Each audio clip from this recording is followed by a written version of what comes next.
الرحمن علم القرآن خلق الإنسان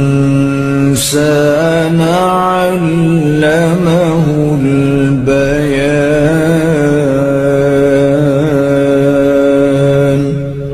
الشمس والقمر بحسبان والنجم والشجر يسجدان والسماء